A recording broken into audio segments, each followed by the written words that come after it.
The bride graduated from junior high school with honors. A junior high school graduate. Oh no, I thought to myself. The content of the profile introduction, I regretted not having checked it over. And at that moment, I found Caitlin's weak point, is what my mother-in-law was nearly about to say, and our eyes met. I am Caitlin, now 28 years old. I and my husband David, who is 2 years older than me, are currently in the middle of our wedding. And my mother-in-law was staring at me with a terrible look in her eyes. I could feel her staring at me with my whole body. To begin with, I hate my mother-in-law. David is a plastic surgeon. We met on a job, found that we got along well together, which then led to our marriage. Well, it's your typical kind of how one gets married. But at our first meeting, David's mother started bickering. Does she work for a normal company? If you are going to choose, you should choose a doctor or at least a registered nurse. An assistant nurse would really not be good enough, but a girl working for a company, that has nothing to offer. She must have pulled the wool over your eyes, David. There were the first words she said to me. That's a rude thing to say. I was the one who fell in love and proposed to her, he said with disapproval.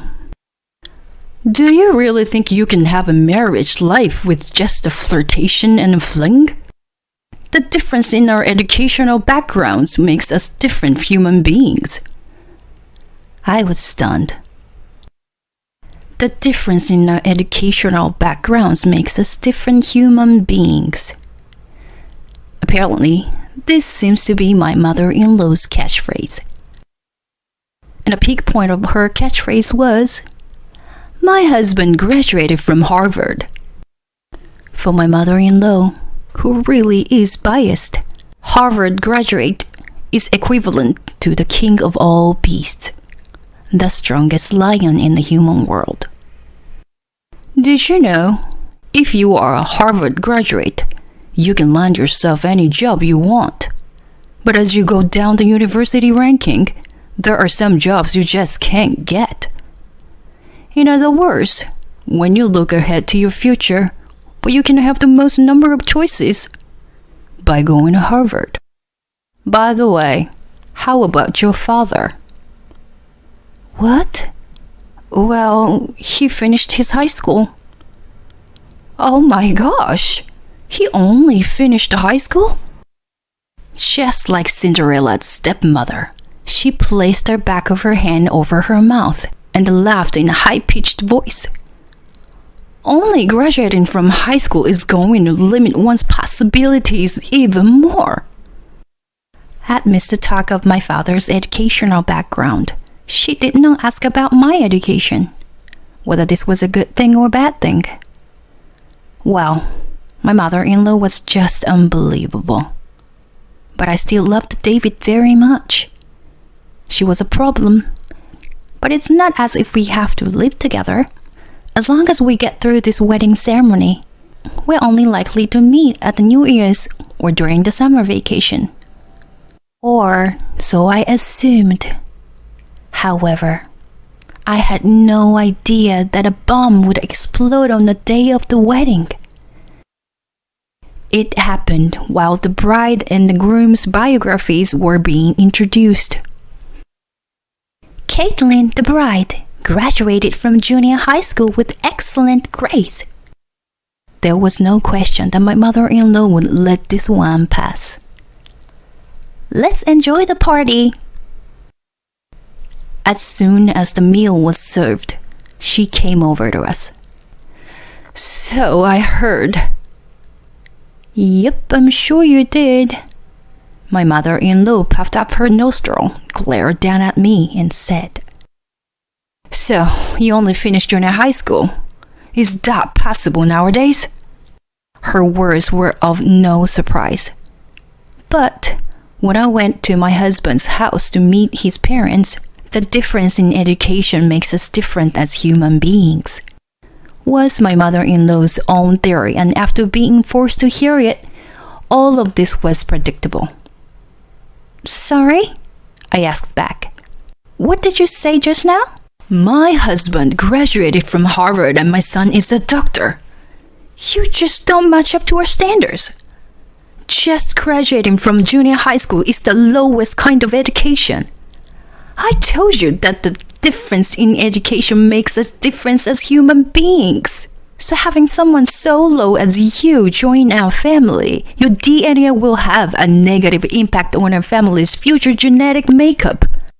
My mother-in-law's voice grew louder and louder. Our conversation was being overheard by people sitting near us, and people started to glance over at us. My husband, who was concerned about the situation, started to say, "What? You don't know, Mom? Caitlin is..." But he couldn't finish his words because the host, who sensed that things were getting tense, intervened by saying, "Let's continue with the next part of the program." I acknowledged the host, and with a smile on my face, I urged my mother-in-law to go back to her seat. "You don't have to tell me to go back, you junior high school graduate. After the ceremony, I'm going to talk to you about your divorce. I wouldn't be able to stand seeing the genes of this family destroyed by someone like you."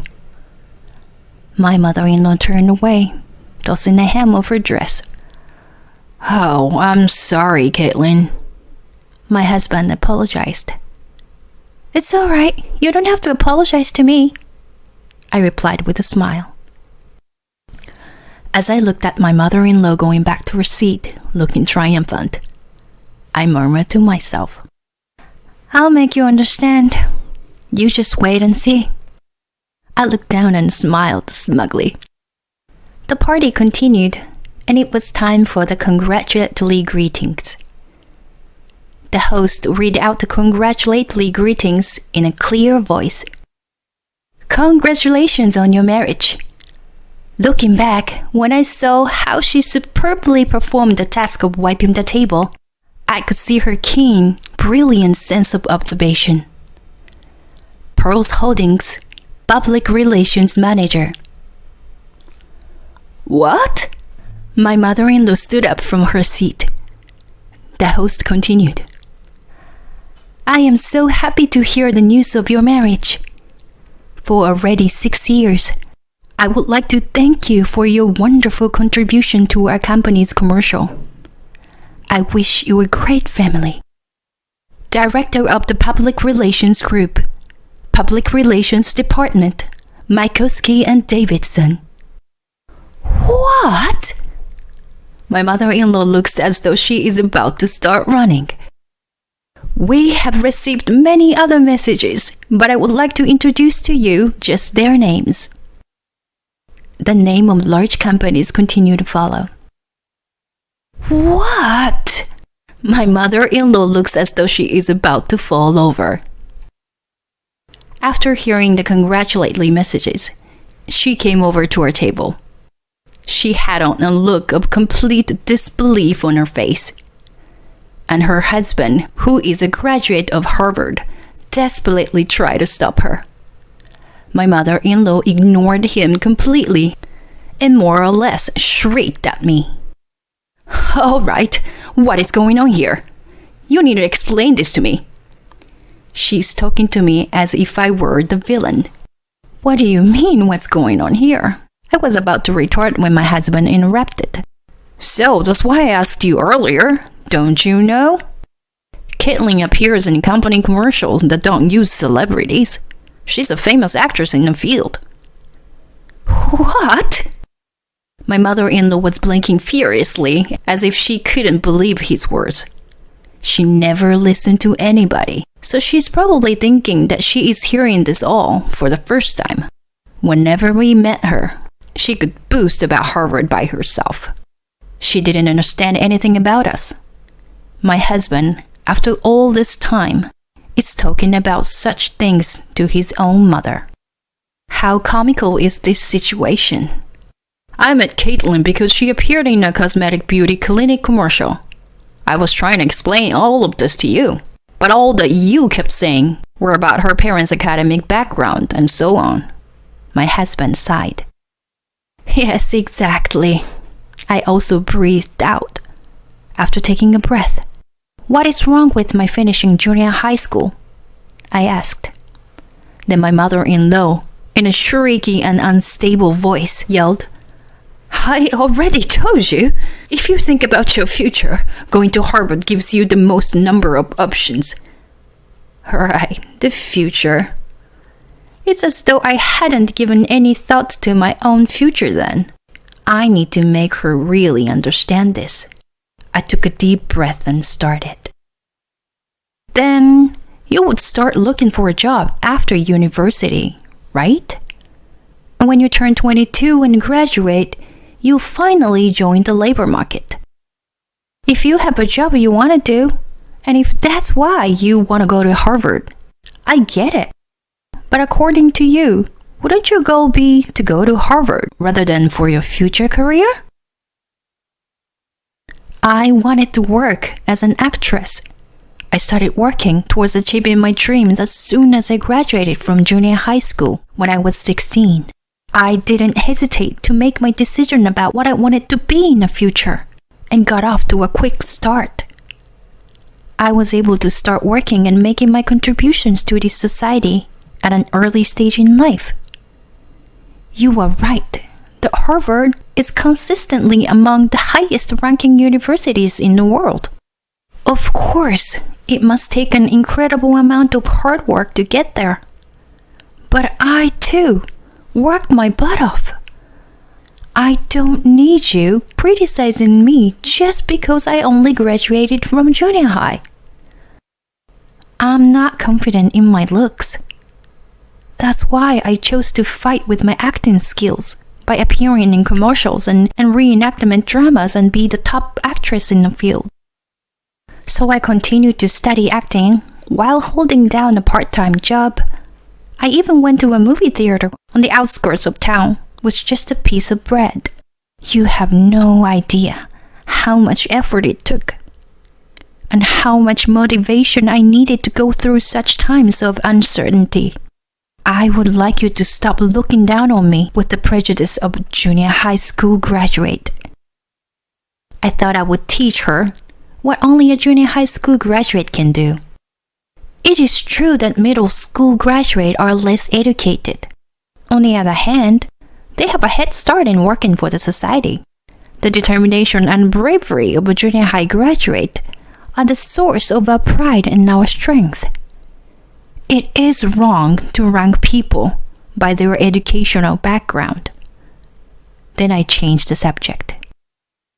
You've been repeatedly saying, my husband is. Then, is there something that you've worked hard for up until now? Oh, well, that's... she mumbled. Well? I snickered. Shouldn't you say, I've done my best to raise my kids, although that was meant as a sarcastic remark. She looked at me as if she had just received a helping hand. That's right. I worked hard to raise my children, she boasted. There was a slight pause. You don't work hard, David intervened. Yes, this remark is based on what I had heard from David. David explained.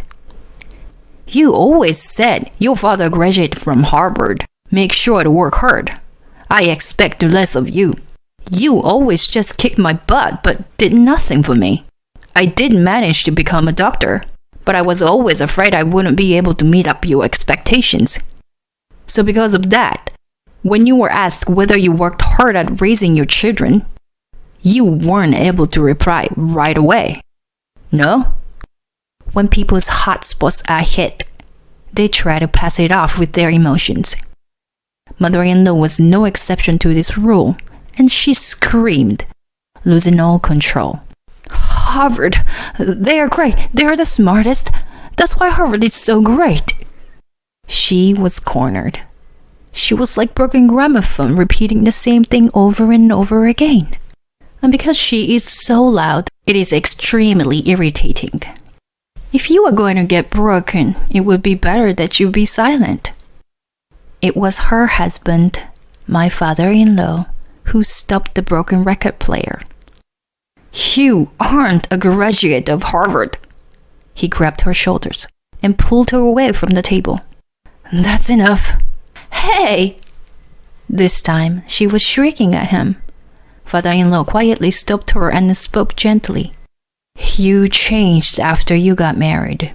When I first saw you working so hard at a flower shop, you were so adorable. And although you weren't such a keen cook, you learned how to do so for me. I married you because I saw you and liked how dedicated you were. You changed the day after we got married. Your favorite phrase became, my husband is a Harvard graduate. You said it everyone, including your own son.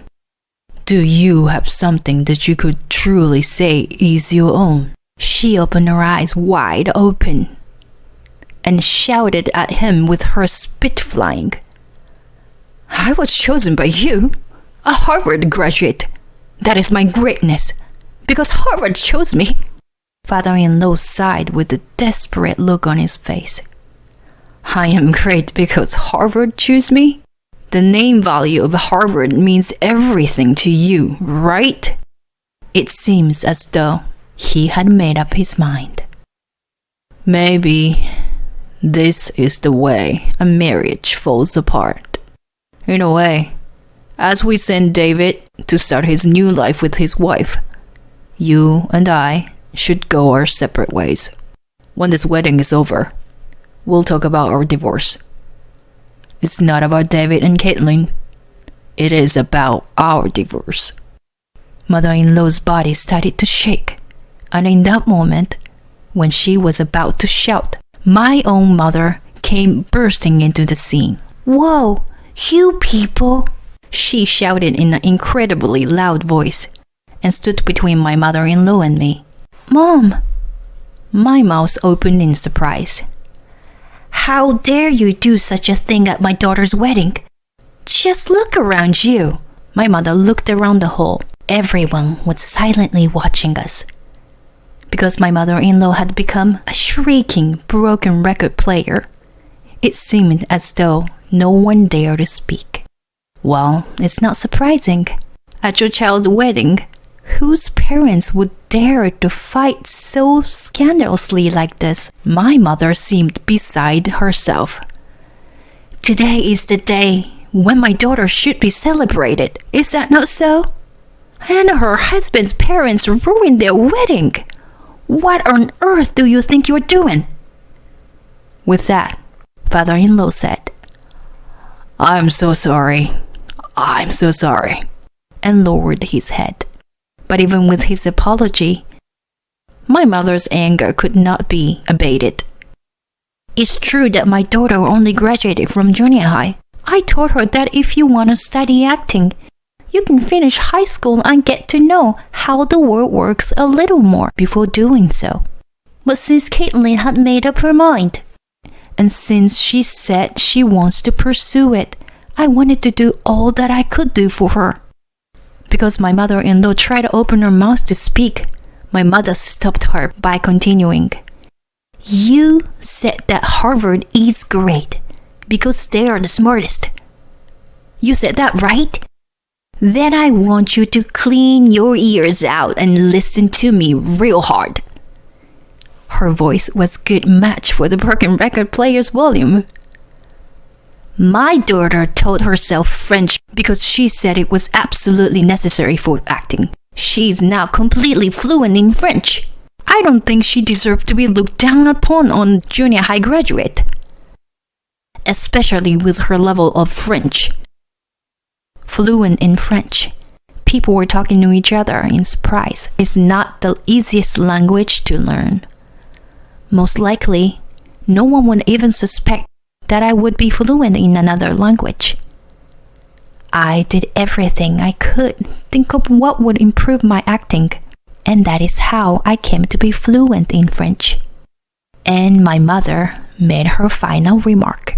I would like you to absolutely put aside your academic prejudice. There was a round of applause. We're going home. I can't stand to see you embarrassing yourself any longer. Father-in-law lowered his head to my mother and pulled the shrieking mother-in-law with him out of the hall. That is how our wedding ended. My friends congratulated me, and I was very happy to have been able to wear a wedding dress.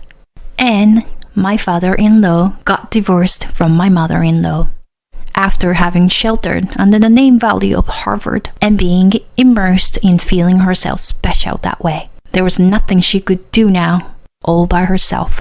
She went back to her hometown somewhere far away. Even David, her son, bore such heavy grudge against her for raising him under the mantra of Harvard is the best, that he said he would not give his mother a cent to help her with her living expenses. I've continued to work as an actress in television commercials. Sometimes I open my mouth for the dentist, or act a part of a store manager of a fish shop, or lay down on the ground at the scene of a crime. I do all sorts of things. In the midst of all this, I became pregnant. In life, an academic qualification is important, but placing one's value in that one thing is not good. We should constantly work on improving ourselves. Tomorrow, we will be a better version of ourselves. By continuing to work hard, we will be even better than yesterday. I gently touch my stomach that is growing bigger by the day. Tomorrow, for sure, it will become bigger, and a happier day will